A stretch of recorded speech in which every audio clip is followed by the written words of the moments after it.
मैं आपके लिए भूगोल के टॉप 1000 प्लस क्वेश्चंस का पार्ट 1 वीडियो लेकर आया हूँ। मैं आपको हर पार्ट में मोस्ट इंपॉर्टेंट भूगोल के क्वेश्चन करवा रहा हूँ। फ्रेंड्स, ये क्वेश्चन इतने ज़्यादा इंपॉर्टेंट हैं, अगर आप किसी भी एग्ज़ाम की तैयारी कर रहे हो ये वीडियो और इसके सभी पार्ट आपके एग्ज़ाम के लिए काफ़ी ज़्यादा इंपॉर्टेंट रहेंगे। तो चलिए शुरू करते हैं फर्स्ट क्वेश्चन से।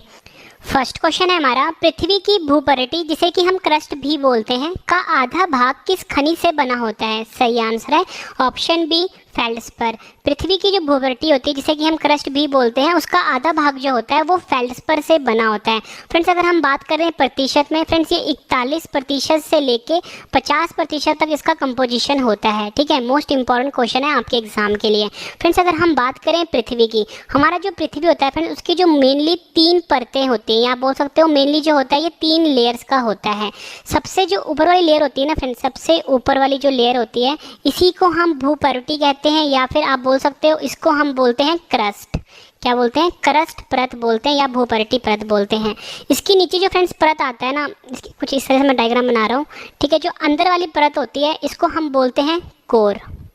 ठीक है, और फ्रेंड उसके ऊपर वाला जो हिस्सा होता है, ठीक है, ऊपर वाला जो हिस्सा जो होता है यहाँ ये वाला, इसको हम बोलते हैं मेंटल। ठीक है, मतलब ये 3 लेयर होते हैं हमारे पृथ्वी के। और मैंने आपको बताया कि जो हमारा क्रस्ट होता है यानी भूपरिटि होता है इसका आधा भाग जो होता है ये फेल्ड्स्पर खनिज से मिलकर बना होता है। काफ़ी बार एग्जाम में पूछा गया क्वेश्चन है। नेक्स्ट क्वेश्चन कर लेते हैं, कौन सा तत्व पृथ्वी की प्रवृत्ति के द्रव्यमान का 46.6% है? सही आंसर इसका ऑप्शन सी, ऑक्सीजन। ऑक्सीजन तत्व जो है ये पृथ्वी की प्रवृत्ति यानी क्रस्ट के द्रव्यमान का 46.6% होता है। फ्रेंड्स, ये दोनों क्वेश्चन जो मैंने आपको करवाए हैं, दोनों क्वेश्चन आपके एग्जाम के लिए काफ़ी ज़्यादा इंपॉर्टेंट रहेंगे। फ्रेंड्स, यहाँ पे ना बात हुई है ऑक्सीजन की। ऑक्सीजन जो होता है फ्रेंड्स इसका सिंबल होता है O, और इसका अगर हम परमाणु क्रमांक की बात करें फ्रेंड्स वो होता है 8। ये भी आपने याद रखना है। और ये पृथ्वी की प्रवृत्ति के द्रव्यमान का 46.6% होता है। नेक्स्ट क्वेश्चन कर लेते हैं, ज्वालामुखी से निकले पिघले लावा के ठोसीकरण से बनी चट्टान किसका उदाहरण है? सही आंसर इसका ऑप्शन सी, बेसाल्ट चट्टान के उदाहरण है। ज्वालामुखी से निकले पिघले लावा के जो ठोसीकरण से बनी चट्टान होती है वो बेसाल्ट चट्टान का उदाहरण होती है। फ्रेंड्स, मैं आपको फोटो समझाता हूँ। फ्रेंड देखो, ये है ज्वालामुखी। ठीक है, ये ज्वालामुखी जो है फ्रेंड्स, ठीक है, ज्वालामुखी जब ठंडा होगा उसके बाद जो फ्रेंड जो चट्टान बनेगी ना, ये इसी चट्टान की बात हो रही है यहाँ पे। तुमसे पूछा गया है कि कौन सी चट्टान होती है, तो फ्रेंड्स ये बेसाल्ट चट्टान होती है। ये आपने याद रखना है, इंपॉर्टेंट क्वेश्चन है। और फ्रेंड्स आपसे एग्जाम में क्वेश्चन और पूछा जाता है कि कभी भी जब ज्वालामुखी फटने वाला होता है तो हमारे जो वातावरण में कौन सी गैस रिलीज होती है? तो आपका आंसर होगा रेडॉन गैस रिलीज होती है। ठीक है, ये भी आपने याद रखना है। और आपसे एग्जाम में पूछा जाता है फ्रेंड्स ये जो कप वाला आकार होता है ज्वालामुखी का, इसे क्या बोलते हैं? तो फ्रेंड इसको हम बोलते हैं क्रेटर। ठीक है, ये आपने याद रखना है। जो कप वाला आकार होता है, कप वाला मुख होता है ज्वालामुखी का, उसको हम क्रेटर बोलते हैं। ये आपने याद रखना है, इंपॉर्टेंट क्वेश्चन है। नेक्स्ट क्वेश्चन कर लेते हैं, द्वाब क्या होता है? सही आंसर है ऑप्शन सी, 2 नदियों के बीच की भूमि। 2 नदियों के बीच की जो उपजाऊ भूमि होती है फ्रेंड उसको हम द्वाब कहते हैं। ये क्वेश्चन भी फ्रेंड्स एग्जाम में कई बार पूछा गया है। नेक्स्ट क्वेश्चन कर लेते हैं, वायुमंडल की सबसे निचली परत को डैश कहते हैं? सही आंसर है ऑप्शन ए, ट्रोपोस्फेयर कहते हैं। ट्रोपोस्फेयर को हिंदी में हम बोलते हैं क्षोभ मंडल। क्या बोलते हैं? क्षोभ मंडल बोलते हैं। और ये वायुमंडल की सबसे निचली परत होती है। फ्रेंड्स, ये चीज़ मैं आपको फोटो से समझाता हूँ, आपको और अच्छे से समझ में आएगा। फ्रेंड देखो, ये हमारा पृथ्वी है। ठीक है, ये हमारा पृथ्वी है। ठीक है, सबसे ऊपर वाली जो परत होती है फिर इसी को हम कहते हैं ट्रोपोस्फेयर। और हमसे क्वेश्चन में यही पूछा गया था कि सबसे निचली परत कौन सी होती है, तो मैंने आपको बताया ट्रोपोस्फेयर होती है। ठीक है, ट्रोपोस्फेयर की जब ऊपर जाओगे फ्रेंड्स वो आ जाता है फिर स्ट्रेटोस्फेयर। स्ट्रेटोस्फेयर को हिंदी में हम बोलते हैं फ्रेंड्स समताप मंडल। ठीक है, समताप मंडल के ऊपर आता है मेसोस्फेयर। मेसोस्फेयर के ऊपर आता है थर्मोस्फेयर, फिर आता है एक्सोस्फेयर। ठीक है फ्रेंड्स, ये 5 परतें हैं हमारे वायुमंडल की। सबसे नीचे वाला कौन सा होता है? ट्रोपोस्फेयर यानी कि क्षोभ मंडल। ठीक है फ्रेंड्स, ये हमारा क्वेश्चन था और एग्जाम है। पृथ्वी के वायुमंडल की किस परत में ओजोन की परत होती है? सही आंसर है ऑप्शन बी, समताप मंडल। पृथ्वी के वायुमंडल में जो ओजोन परत होता है फ्रेंड्स ये समताप मंडल में होता है। और मैंने आपको बताया था फ्रेंड्स ये जो स्ट्रेटोस्फेयर है ना, ये वाला जो लेयर है इसी को हम समताप मंडल बोलते हैं हिंदी में। इंग्लिश में बोलते हैं स्ट्रेटोस्फेयर और हिंदी में बोलते हैं समताप मंडल। और पृथ्वी के वायुमंडल में इसी परत में ओजोन परत पाई जाती है। और आप सभी को पता है फ्रेंड्स ये ओजोन परत होता है ये हमारे लिए बहुत ज़्यादा इंपॉर्टेंट परत है, क्योंकि ये सूर्य से से जो अल्ट्रावायलेट रेज आती है यानी पैरामैग्नेटिक किरणें आती है जो कि हमारे शरीर के लिए काफ़ी ज़्यादा खतरनाक होती है, उनसे हमें बचाती है ये ओजोन परत। ठीक है, ये भी आपने याद रखना है। नेक्स्ट क्वेश्चन कर लेते हैं, ब्रह्मांड के अध्ययन को क्या कहा जाता है? सही आंसर है ऑप्शन बी, कॉस्मोलॉजी कहा जाता है। ब्रह्मांड का जो अध्ययन होता है फ्रेंड्स यानी स्टडी ऑफ यूनिवर्स जो होता है उसे हम कॉस्मोलॉजी कहते हैं। ये क्वेश्चन भी आपके एग्जाम के लिए काफ़ी इंपॉर्टेंट है। नेक्स्ट क्वेश्चन कर लेते हैं, मोस्ट इंपॉर्टेंट है ये, विश्व के महासागरों में किस महासागर का सर्वाधिक चौड़ा महाद्वीपीय शेल्फ है? सही आंसर है ऑप्शन ए, आर्कटिक महासागर। आर्कटिक महासागर जो है ये विश्व के महासागरों में सबसे चौड़ा इसका जो महाद्वीपीय शेल्फ है।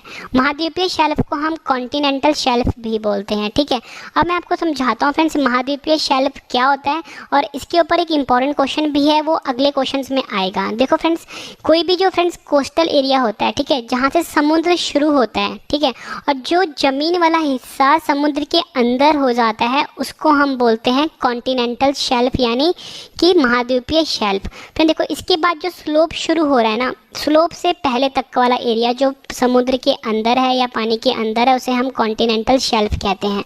और हमारा क्वेश्चन ये था कि विश्व के महासागरों में किस महासागर का सर्वाधिक चौड़ा महाद्वीपीय शेल्फ है? आपका आंसर होगा आर्कटिक महासागर का। ठीक है फ्रेंड्स, मोस्ट इंपॉर्टेंट क्वेश्चन है आपके एग्जाम के लिए। नेक्स्ट क्वेश्चन है हमारा, सूर्य के सबसे ऊपरी परत को क्या कहते हैं? सही आंसर है ऑप्शन ए, कोरोना। सूर्य का जो सबसे ऊपरी परत होता है फ्रेंड्स उसे हम कोरोना बोलते हैं। अब मैं आपको फ्रेंड्स ये फोटो में समझाता हूँ कि कोरोना वाली परत कौन सी होती है। फ्रेंड देखो ये वाली जो परत है ना इसे हम कोरोना नहीं बोलते। ठीक है, ये आपको फ्रेंड्स ये जो सामने रेज आती हुई दिख रही है, ठीक है, उसके ऊपर फ्रेंड्स एक परत बनती है जो कि इनविजिबल होती है, इसी परत को हम कोरोना कहते हैं। ठीक है, और ये सूर्य की सबसे ऊपरी परत होती है। आपसे एग्जाम में पूछा जाता है फ्रेंड जो सूर्य होता है इसमें मुख्यतः कौन सी गैस पाई जाती है? तो सबसे ज़्यादा गैस जो होती है फ्रेंड्स इसमें हाइड्रोजन होती है। ठीक है, ये आपने याद रखना, हाइड्रोजन होती है। और आपसे एग्जाम में पूछा जाता है कि सूर्य में जो एनर्जी यानी ऊर्जा पैदा होती है वो किस अभिक्रिया द्वारा होती है? तो आपका आंसर होगा न्यूक्लियर फ्यूज़न। यहाँ पर लिख देता हूँ न्यूक्लियर फ्यूज़न, जिसे हिंदी में हम बोलते हैं नाभिकीय संलयन। हिंदी में हम बोलते हैं नाभिकीय संलयन। ठीक है फ्रेंड्स, ये भी आपने याद रखना है। नेक्स्ट क्वेश्चन कर लेते हैं, एशिया के सबसे बड़े मरुस्थल का क्या नाम है? सही आंसर इसका ऑप्शन ए, गोबी मरुस्थल। एशिया का जो सबसे बड़ा मरुस्थल है फ्रेंड्स वो है गोबी मरुस्थल, ये आपने याद रखना है। और इसका जो फ्रेंड्स मुख्यतः भाग जो है वो मंगोलिया देश में है। अगर आपसे एग्जाम में ये पूछा जाए कि दक्षिण एशिया का सबसे बड़ा मरुस्थल कौन सा है, तो आपका आंसर होगा थार मरुस्थल जो है वो दक्षिण एशिया का सबसे बड़ा मरुस्थल है। अगर पूरे एशिया की बात करता है तो गोबी मरुस्थल जो है ये एशिया का सबसे बड़ा मरुस्थल कहलाता है। मोस्ट इंपॉर्टेंट क्वेश्चन है ये। नेक्स्ट क्वेश्चन है हमारा, विश्व की सबसे लंबी भूमि सीमा किन दो देशों के बीच है? सही आंसर है ऑप्शन डी, कनाडा और यूएसए। कनाडा और यूएसए के बीच में विश्व की सबसे लंबी भूमि सीमा है। इंपॉर्टेंट क्वेश्चन रहेगा आपके एग्जाम के लिए। फ्रेंड्स ये चीज़ मैं आपको मैप से समझाता हूँ। फ्रेंड्स ये मैंने आपके सामने वर्ल्ड का मैप बनाया हुआ है। ठीक है, अब यहाँ पे फ्रेंड्स आप ध्यान से समझना। देखो फ्रेंड्स ये वाला जो मैप है ना, दूसरे कलर से समझाता हूँ। ये यहाँ से लेके ये पार्ट है अमेरिका का यानी यूएसए का, ये वाला पार्ट भी यूएसए का है। ठीक है, ये तो बात हो गई यूएसए की। अब मैं आपको बताता हूँ फ्रेंड्स मैप में कनाडा कहाँ पे है। फ्रेंड्स देखो ये जो वाला हिस्सा जो है पूरा का पूरा ये है फ्रेंड्स कनाडा। ठीक है, तो आप ये देख सकते हो कि यूएसए और कनाडा के बीच में काफ़ी लंबी बाउंड्री है। ठीक है, तो यही हमारे क्वेश्चन का आंसर था कि कनाडा और यूएसए जो दो देश हैं इनके बीच में सबसे लंबी भूमि सीमा है। बात हुई फ्रेंड्स यहाँ पे कनाडा की। कनाडा की राजधानी ओटावा है। अगर आपसे एग्जाम में पूछा जाए कि कनाडा और यूएसए की जो बाउंड्री है यानी सीमा है इसकी लंबाई कितनी है, तो आपका आंसर होगा 8,891 किलोमीटर। ठीक है फ्रेंड्स, ये भी आपने याद रखना है, इंपॉर्टेंट क्वेश्चन है। नेक्स्ट क्वेश्चन कर लेते हैं, यदि कोई तारा सूर्य से बड़ा है किंतु उससे 2 गुना बड़ा नहीं है तो वह एक डैश में परिवर्तित हो जाता है। सही आंसर है ऑप्शन बी, पल्सर। यदि कोई तारा जो है सूर्य से बड़ा है किंतु उससे 2 गुना बड़ा नहीं है तो वह एक पल्सर में परिवर्तित हो जाता है। पल्सर को फ्रेंड्स हम स्पिनिंग स्टार भी बोलते हैं। क्या बोलते हैं इसे? हम स्पिनिंग स्टार भी बोलते हैं। नेक्स्ट क्वेश्चन कर लेते हैं, तारामंडल सप्तऋषि को पश्चिमी निवासी किस नाम से जानते हैं? सही आंसर है ऑप्शन बी, बिग डिपर। तारामंडल जो सप्तऋषि है इसे पश्चिमी निवासी जो हैं वो बिग डिपर के नाम से जानते हैं। नेक्स्ट क्वेश्चन कर लेते हैं, सौरमंडल के बाहर सिरिस नामक चमकीले तारे को डैश भी कहते हैं? सही आंसर है ऑप्शन ए डॉग स्टार। सौरमंडल के बाहर जो सिरिस नाम का चमकीला तारा होता है उसे डॉग स्टार के नाम से भी जानते हैं। फ्रेंड्स आपको क्वेश्चन का लेवल देख के पता लग गया होगा, सभी क्वेश्चन जो हैं एग्जाम ओरिएंटेड हैं। अगर आप किसी भी एग्जाम की तैयारी कर रहे हो, चाहे वो यूपीएससी है, पीसीएस है, स्टेट एग्जाम है, रेलवे एग्जाम है या डिफेंस एग्जाम है, सीडीएस, एनडीए, पटवारी, पुलिस या कोई भी स्टेट एग्जाम है, फ्रेंड्स सभी के लिए ये वीडियो काफ़ी ज़्यादा इंपॉर्टेंट है। उसके बाद जो मैं नेक्स्ट पार्ट लेकर आऊँगा वो भी आपके लिए काफ़ी इंपॉर्टेंट रहेगा। नेक्स्ट क्वेश्चन कर लेते हैं, सूर्य के सबसे बाहरी परत को क्या कहते हैं? फ्रेंड्स ये क्वेश्चन आपको ऊपर करवा चुका हूँ मैं। सही आंसर है option D corona. Next question कर लेते हैं, सूर्य के चमकीले भाग को क्या कहते हैं? सही आंसर है ऑप्शन ए फोटोस्फेयर। फोटोस्फेयर जिसे कि हम प्रकाश मंडल भी बोलते हैं, ये सूर्य के चमकीले भाग को कहा जाता है। ये क्वेश्चन भी एग्जाम में कई बार पूछा गया है। नेक्स्ट क्वेश्चन कर लेते हैं, विषुव जिसे कि हम इक्विनॉक्स भी बोलते हैं तब होता है जब सूर्य लंबवत डैश के ऊपर होता है? सही आंसर है इसका ऑप्शन सी भूमध्य रेखा के। विषुव यानी इक्विनॉक्स तब होता है जब सूर्य जो होता है ये लंबवत होता है भूमध्य रेखा के। फ्रेंड्स आपको ये पता होना चाहिए कि जो भूमध्य रेखा होता है इसे हम इक्वेटर भी बोलते हैं। क्या बोलते हैं? इक्वेटर भी बोलते हैं और विषुवत रेखा के नाम से भी जानते हैं। नेक्स्ट क्वेश्चन कर लेते हैं, अंतर्राष्ट्रीय तिथि रेखा डैश महासागर के बीच से होकर गुजरती है? सही आंसर है ऑप्शन बी प्रशांत महासागर से होकर गुजरती है अंतर्राष्ट्रीय तिथि रेखा, जिसे कि हम इंटरनेशनल डेटलाइन भी बोलते हैं। फ्रेंड्स मैं आपको बता दूं, इस वीडियो में आपको मोस्ट इंपॉर्टेंट 41 क्वेश्चन करवाने वाला हूं। जब आपकी 41 क्वेश्चन कंप्लीट हो जाएंगे, सभी क्वेश्चन मैं आपको एक बार फिर से रिवीजन भी करवा दूंगा, ताकि फ्रेंड्स आपको सभी के सभी क्वेश्चन इसी वीडियो में अच्छे से समझ में आ जाएँ और याद भी हो जाएं। और लास्ट में मैंने आपके लिए 10 क्वेश्चन का टेस्ट रखा है, टेस्ट आप जरूर अटेम्प्ट करना क्योंकि टेस्ट ही आपको बेस्ट बनाता है। नेक्स्ट क्वेश्चन है हमारा, कौन सी रेखा भारत के लगभग आधे हिस्से से होकर गुजरती है? सही आंसर इसका ऑप्शन ए कर्क रेखा। कर्क रेखा जो होता है ये भारत के लगभग आधे हिस्से से होकर गुजरती है। फ्रेंड्स यहाँ पे ना बात हुई है कर्क रेखा की। कर्क रेखा को हम ट्रॉपिक ऑफ कैंसर भी बोलते हैं। क्या बोलते हैं? Tropic of Cancer. मैं आपको ये मैप से समझाता हूँ और आपसे एग्जाम में क्वेश्चन और पूछा जाता है कर्क रेखा का कि इसकी जो अक्षांश नंबर होता है वो कितना होता है। तो फ्रेंड्स 23.5 जो है ये अक्षांश नंबर है कर्क रेखा का। आपसे एग्जाम में पूछा जाता है कि कर्क रेखा भारत के कितने राज्यों से होकर गुजरती है? तो फ्रेंड्स आपका आंसर होगा कर्क रेखा जो है ये भारत के 8 राज्यों से होकर गुजरती है। अब हम मैप से समझते हैं कि ये 8 राज्य कौन से हैं। मैप को मैं जूम करता हूँ, ठीक है फ्रेंड्स, ये भारत का मैप है, ठीक है। और जो कर्क रेखा है ये भारत के बिल्कुल सेंटर से होकर गुजरती है कुछ इस प्रकार से, ठीक है। जैसे मैं ड्रॉ कर रहा हूँ आपके सामने, ठीक है, कुछ इस प्रकार से। सबसे पहले फ्रेंड्स ये निकलती है गुजरात से, ये गुजरात का मैप आ गया, ठीक है। गुजरात के बाद फ्रेंड्स आता है राजस्थान, ये पिंक वाला हिस्सा राजस्थान आ गया।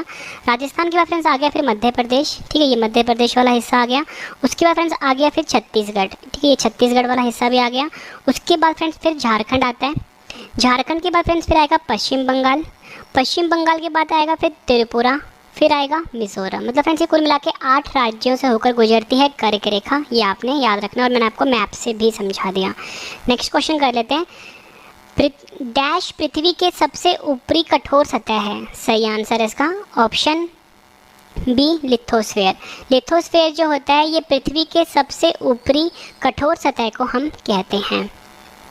नेक्स्ट क्वेश्चन कर लेते हैं, भारत में सबसे छोटा दिन कब होता है? फ्रेंड्स ये क्वेश्चन एग्जाम में 2 तरीके से पूछा जाता है, मैं आपको समझाता हूँ। पहले मैं आपको इसका आंसर बता देता हूँ। सही आंसर है ऑप्शन बी 22 दिसंबर। भारत में जो सबसे छोटा दिन होता है फ्रेंड्स वो 22 दिसंबर में होता है, ठीक है। अब देखो फ्रेंड्स जो हमारा पृथ्वी होता है वो 2 गोलार्ध में बटा हुआ है, ठीक है। एक होता है ऊपर वाला होता है उत्तरी गोलार्ध, नीचे वाला जो होता है फ्रेंड्स इसे हम कहते हैं दक्षिणी गोलार्ध, ठीक है। और हमारा भारत फ्रेंड्स यहाँ पे है कुछ, ठीक है, कुछ इस जगह पे है। तो हमसे पूछा गया कि भारत में सबसे छोटा दिन कब होता है? आपका आंसर होगा 22 दिसंबर को होता है। अगर आपसे एग्जाम में पूछा जाए कि उत्तरी गोलार्ध में सबसे छोटा दिन कब होता है, तब भी आपका आंसर 22 दिसंबर ही होगा, क्योंकि भारत जो है ये उत्तरी गोलार्ध में स्थित है, ठीक है। दोनों क्वेश्चन एग्जाम में पूछे जाते हैं, दोनों क्वेश्चन का आंसर सेम रहेगा। अब नेक्स्ट क्वेश्चन कर लेते हैं, उत्तरी गोलार्ध में वर्ष का सबसे लंबा दिन कब होता है? सही आंसर है ऑप्शन ए 21 जून। 21 जून को उत्तरी गोलार्ध में वर्ष का सबसे लंबा दिन होता है। और मैंने आपको बताया उत्तरी गोलार्ध में ही भारत स्थित है। अगर आपसे एग्जाम में पूछ लें कि भारत में वर्ष का सबसे लंबा दिन कब होता है, तब भी आपका आंसर 21 जून ही होगा। ठीक है फ्रेंड, दोनों क्वेश्चन एग्जाम में पूछे जाते हैं। जितने भी क्वेश्चन आपको इस टाइप के अभी करवा रहा हूँ, जैसे ऊपर मैंने आपको करवाया, ठीक है, कि भारत में सबसे छोटा दिन कब होता है, नहीं उत्तरी मतलब कि उत्तरी गोलार्ध में सबसे छोटा दिन कब होता है, तो आपका आंसर 22 दिसंबर होगा। ठीक है, उत्तरी गोलार्ध में वर्ष का सबसे लंबा दिन कब होता है, और या आप बोल सकते हो भारत में वर्ष का सबसे लंबा दिन कब होगा, आंसर 21 जून है। ठीक है फ्रेंड्स, दोनों क्वेश्चन एग्जाम में पूछे जाते हैं। नेक्स्ट क्वेश्चन कर लेते हैं, दोनों गोलार्ध पर समान दिन या रात इन दिनों में होते हैं? सही आंसर है ऑप्शन ए 21 मार्च और 23 सितंबर। 21 मार्च और 23 सितंबर को दोनों गोलार्ध में समान दिन या रात होते हैं। इंपॉर्टेंट क्वेश्चन रहेगा आपके एग्जाम के लिए। नेक्स्ट क्वेश्चन कर लेते हैं, जब ग्रेफाइट चट्टानें रूपांतरित होती हैं तो उनसे क्या बनता है? सही आंसर है ऑप्शन डी नीस। फ्रेंड्स, आपको इंग्लिश में वर्ड भी याद रखना है, इसकी स्पेलिंग है GNEISS, जिसमें जी साइलेंट है, यानी नीस जो है, जब ग्रेफाइट चट्टानें रूपांतरित होती है तो उनसे बनता है नीस। ये आपने याद रखना है। नेक्स्ट क्वेश्चन कर लेते हैं, संगमरमर डैश की एक कायांतरी चट्टान है? आंसर है ऑप्शन ए चूने का पत्थर। संगमरमर जो है ये चूने के पत्थर का एक कायांतरी चट्टान है। इसके बाद जो फ्रेंड्स मैं आपको रिवीजन करवा रहा हूँ वो आपके लिए काफ़ी ज़्यादा इंपॉर्टेंट है। इससे आपको क्या होगा फ्रेंड्स, सभी क्वेश्चन और अच्छे से समझ में आ जाएंगे और याद भी हो जाएंगे। सुनामी नाम किसे दिया गया है? आंसर है इसका ऑप्शन डी समुद्र के नीचे की तरंग को सुनामी नाम दिया गया है। नेक्स्ट क्वेश्चन, पृथ्वी की परत की भीतर की हलचल के अध्ययन को क्या कहा जाता है? सही आंसर है ऑप्शन ए भूकंप विज्ञान कहा जाता है। पृथ्वी की परत की भीतर की हलचल को हम भूकंप विज्ञान कहते हैं, या बोल सकते हो सिस्मोलॉजी भी कहते हैं। ठीक है, next question, ring of fire ज्वालामुखी पर्वतमाला सामान्यतः कहाँ पाई जाती है? आंसर है ऑप्शन बी प्रशांत महासागर में। प्रशांत महासागर में रिंग ऑफ फायर ज्वालामुखी पर्वतमाला सामान्य रूप से पाई जाती है। प्रशांत महासागर को हम पैसिफिक ओशन भी बोलते हैं। क्या बोलते हैं? पैसिफिक ओशन भी बोलते हैं। और ये विश्व का सबसे बड़ा महासागर है। ठीक है, विश्व का सबसे बड़ा और सबसे गहरा महासागर है। ठीक है, और पृथ्वी की जो सबसे गहराई वाली बिंदु है ना फ्रेंड्स, वो भी पैसिफिक ओशन में ही है, जिसका नाम मरियाना ट्रेंच है। ये भी आपने याद रखना है। नेक्स्ट क्वेश्चन कर लेते हैं, महाद्वीप के छोर पर समुद्र की सतह के नीचे जलमग्न भूक्षेत्र, जिसे कि हम समुद्र अभिमुखी ढलान भी कहते हैं, को क्या कहते हैं? फ्रेंड्स, ये क्वेश्चन मैंने आपको ऊपरी करवाया था, याद करो। ठीक है, कुछ इस प्रकार की डायग्राम बनी हुई थी। ठीक है, यहाँ से फ्रेंड्स समुद्र शुरू हो रहा था और मैंने आपको बताया था कि इस टाइप का क्वेश्चन आपको नीचे करवाऊंगा। तो ये वही क्वेश्चन है। और देखो फ्रेंड्स, ये क्वेश्चन एग्जाम में पूछा गया है, SSC में भी पूछा गया है, UPSC में पूछा गया है, PCS में भी पूछा गया है। क्वेश्चन था हमारा, महाद्वीप के छोर पर समुद्र की सतह के नीचे जलमग्न भूक्षेत्र को क्या कहते हैं? आपका आंसर होगा ऑप्शन ए महाद्वीपीय शेल्फ। महाद्वीपीय शेल्फ कहा जाता है, या आप बोल सकते हो कॉन्टिनेंटल शेल्फ भी कहते हैं इसको। ठीक है, ये वाला हिस्सा जो होता है, ठीक है, इसे कहते हैं महाद्वीपीय शेल्फ या कॉन्टिनेंटल शेल्फ। और ये वाला जो पार्ट होता है ना फ्रेंड्स, ये वाला पार्ट स्लोप वाला जो दिख रहा है आपको, इसको हम कहते हैं महाद्वीपीय स्लोप। ये भी आपने याद रखना है, इंपॉर्टेंट क्वेश्चन है। नेक्स्ट क्वेश्चन कर लेते हैं, एक ऐसा ज्वालामुखी जिसके फिर से फूटने की उम्मीद नहीं है, उसे डैश कहा जाता है? आंसर है ऑप्शन सी विलुप्त ज्वालामुखी कहा जाता है। एक ऐसे तरह का ज्वालामुखी जिसके फिर से फूटने की उम्मीद नहीं है, उसे हम विलुप्त ज्वालामुखी कहते हैं।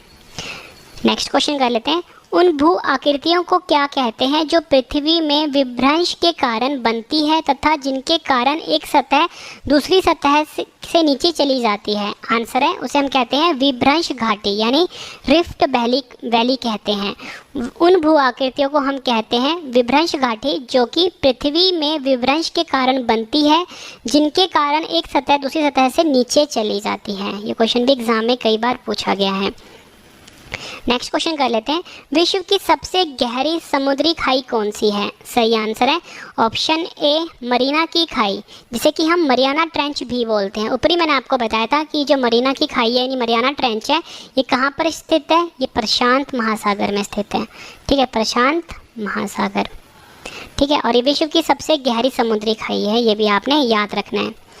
नेक्स्ट क्वेश्चन कर लेते हैं, वायुमंडल की किस परत में ऊंचाई बढ़ने के साथ साथ तापमान में बिल्कुल कमी नहीं होती है। फ्रेंड्स आप सभी को पता है कि जैसे जैसे आप ऊंचाई पे जाओगे तापमान कम होने लगता है, लेकिन क्वेश्चन हमारा क्या था कि वायुमंडल की किस परत में ऊंचाई बढ़ने के साथ साथ तापमान में बिल्कुल कमी नहीं होती है। आपका आंसर होगा ऑप्शन बी, समताप मंडल। और समताप मंडल को हम स्ट्रेटोस्फेयर भी कहते हैं, स्ट्रेटोस्फेयर भी कहते हैं। नेक्स्ट क्वेश्चन कर लेते हैं, पृथ्वी के वायुमंडल की कौन सी परत जो इलेक्ट्रॉन्स और धनात्मक आयन के कुछ अंशों के मिश्रण से बना होता है। सही आंसर है ऑप्शन ए, आयन मंडल। आयन मंडल पृथ्वी के वायुमंडल की वह परत है जो इलेक्ट्रॉन्स और धनात्मक आयन के कुछ अंशों के मिश्रण से बना होता है। नेक्स्ट क्वेश्चन कर लेते हैं, पथरीले रेगिस्तान में एक दिशा में लगातार चलने वाली हवाएं क्या बनाती हैं। आंसर है ऑप्शन बी, यार डांग।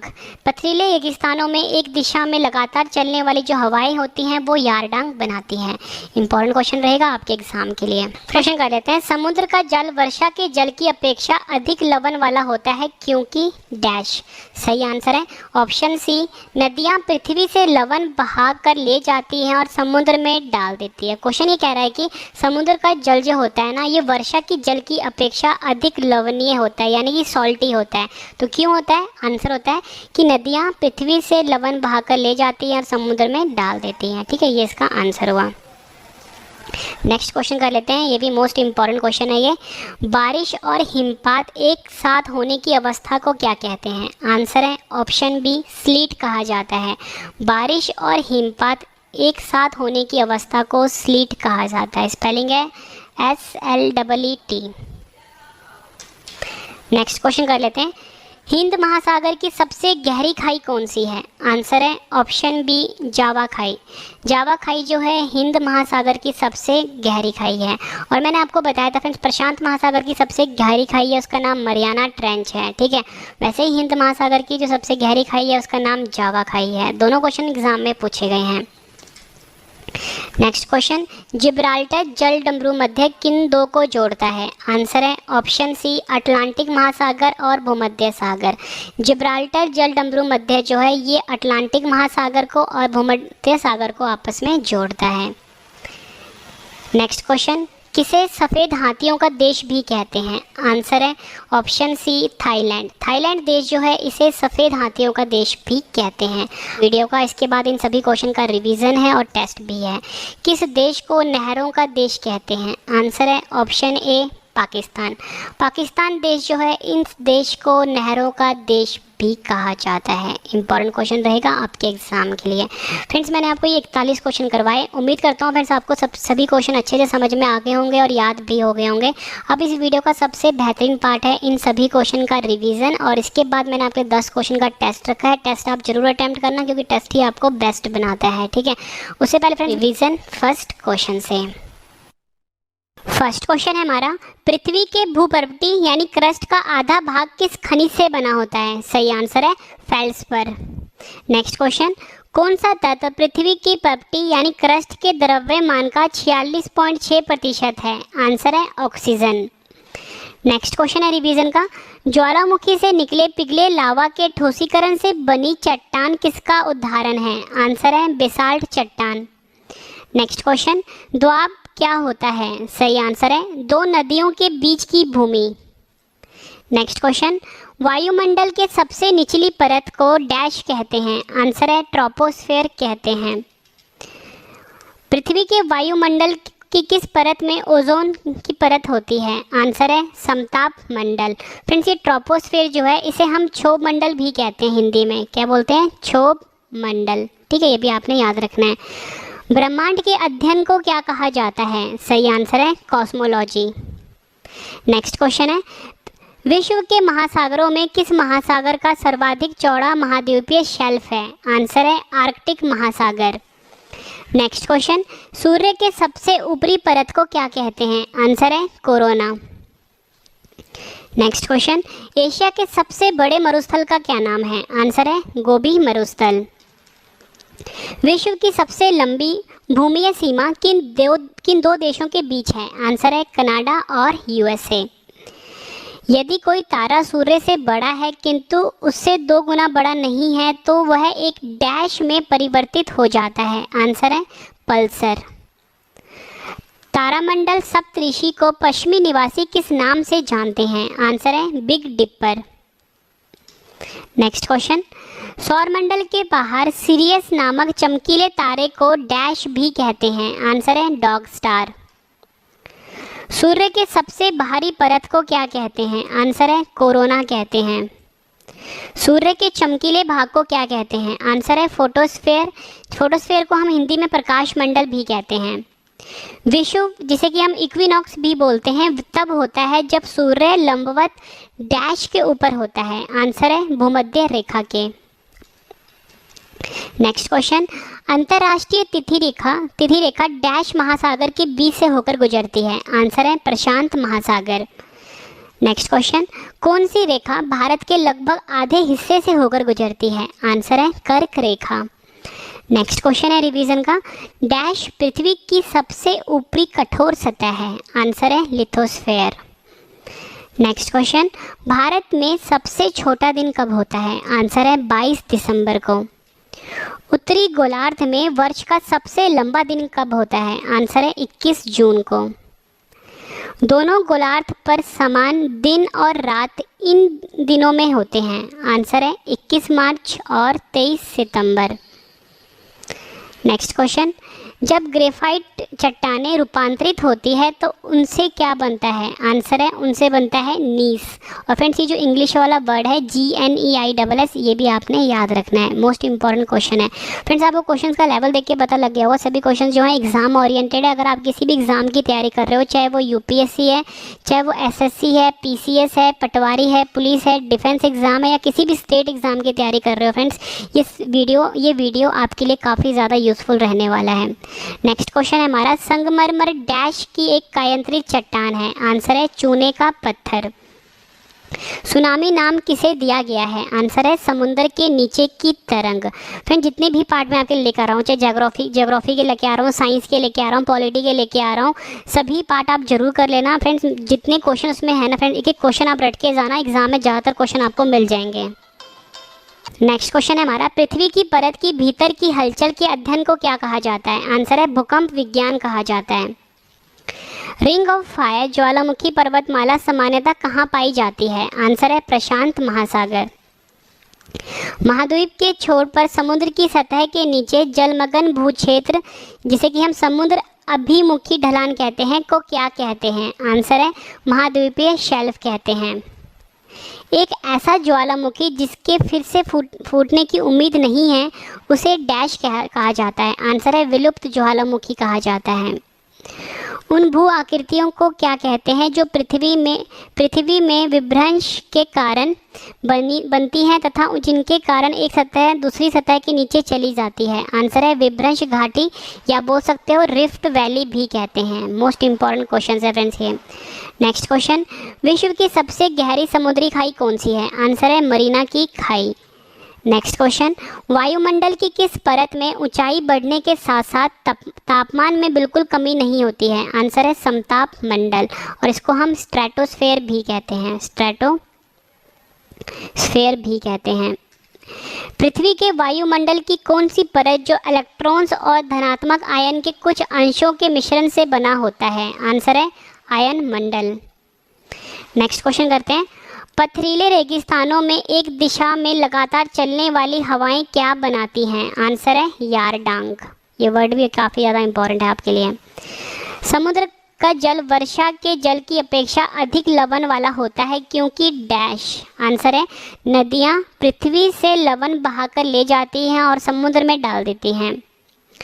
बारिश और हिमपात एक साथ होने की अवस्था को क्या कहते हैं? आंसर है सलीट कहा जाता है। हिंद महासागर की सबसे गहरी खाई कौन सी है? आंसर है जावा खाई है। जिब्राल्टर जल डमरू मध्य किन दो को जोड़ता है? आंसर है अटलांटिक महासागर और भूमध्य सागर। नेक्स्ट क्वेश्चन, किसे सफ़ेद हाथियों का देश कहते हैं? आंसर है थाईलैंड को। आखिरी क्वेश्चन कर रहे हैं इस वीडियो का, इसके बाद आपके लिए 10 क्वेश्चन का टेस्ट है जिसका आंसर आपने कमेंट करके देना है। किस देश को नहरों का देश कहते हैं? आंसर है पाकिस्तान को। फ्रेंड्स मैंने आपको ये 41 क्वेश्चन करवाए। उम्मीद करता हूँ फ्रेंड्स आपको सभी क्वेश्चन अच्छे से समझ में आ गए होंगे और याद भी हो गए होंगे इसी वीडियो में। अब फ्रेंड्स इस वीडियो का सबसे बेहतरीन पार्ट था रिवीजन, वो मैंने कंप्लीट करवा दिया आपको। अब है टेस्ट। टेस्ट आपने जरूर अटैम्प्ट करना क्योंकि टेस्ट ही आपको बेस्ट बनाता है और अपना आंसर आपने कमेंट करके देना है। उससे पहले फ्रेंड आपको ऑल दी बेस्ट। अपना आंसर आपने कमेंट करके देना है। वीडियो कैसी लगी ये भी आपने ज़रूर बताना है। तो चलिए स्टार्ट करते हैं। फर्स्ट क्वेश्चन है हमारा, पृथ्वी के भूवरटी यानी क्रस्ट का आधा भाग किस खनिज से बना होता है? 4 ऑप्शंस हैं आपके पास, आंसर आपने कमेंट करके बताना है। नेक्स्ट क्वेश्चन है टेस्ट का, कौन सा तत्व पृथ्वी की प्रॉपर्टी के द्रव्यमान का 46.6% है? 4 ऑप्शंस हैं आपके पास। नेक्स्ट क्वेश्चन, ज्वालामुखी से निकले पिघले लावा के ठोसीकरण से बनी चट्टान किसका उदाहरण है? 4 ऑप्शंस हैं आपके पास। नेक्स्ट क्वेश्चन है हमारा, दोआब क्या होता है? 4 ऑप्शंस हैं।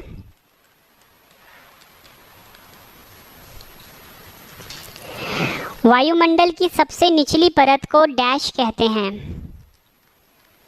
आंसर आपने कमेंट करके देना है। पृथ्वी के वायुमंडल की किस परत में ओजोन की परत होती है?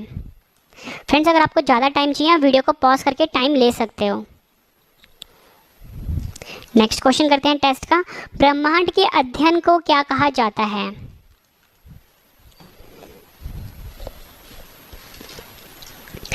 विश्व के महासागरों में किस महासागर का सर्वाधिक चौड़ा महाद्वीपीय शेल्फ है? आंसर आपने कमेंट करके देना है। सूर्य के सबसे ऊपरी परत को क्या कहते हैं? आंसर आपने कमेंट करके बताना है। आखिरी क्वेश्चन कर रहे हैं टेस्ट का, एशिया के सबसे बड़े मरुस्थल का क्या नाम है?